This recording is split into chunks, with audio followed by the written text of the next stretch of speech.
Sorotan lain, tim Bidokes Polda Jawa Barat mengirimkan kantong jenazah dan kantong properti dari kecelakaan kilometer 58 Tol Jakarta Cikampek ke Rumah Sakit Polri Kramat Jati, Jakarta Timur.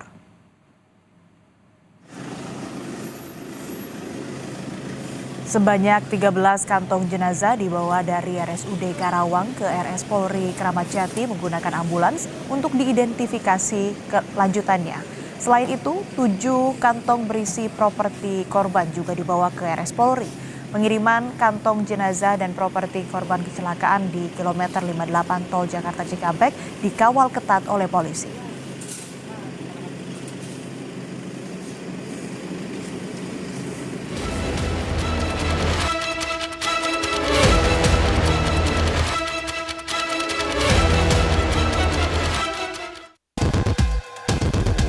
Tabrakan beruntun terjadi di kilometer 58 jalur kontraflow Tol Jakarta Cikampek di Karawang, Jawa Barat, Senin pagi 8 April.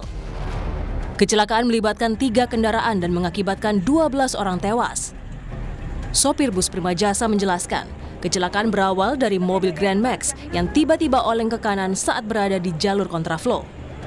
Kemudian datang bus Prima Jasa hingga kecelakaan terjadi, sedangkan mobil Terios menabrak bagian belakang bus Prima Jasa. Usai tabrakan, 2 kendaraan terbakar. Hasil identifikasi tim DVI, 12 jenazah terdiri dari 7 laki-laki dan 5 perempuan. Tim DVI juga berhasil mengidentifikasi 1 jenazah atas nama Najwa Gevira, umur 22 tahun asal Bogor. Jenazah berhasil diidentifikasi berdasarkan data primer gigi yang dicocokkan dari korban dan keluarga. Tim DVI telah berhasil mengidentifikasi 1 jenazah, yaitu atas nama Najwa Devira, jenis kelamin perempuan, umurnya 22 tahun, alamat Kabupaten Bogor. Jenazah korban teridentifikasi berdasarkan data primer gigi.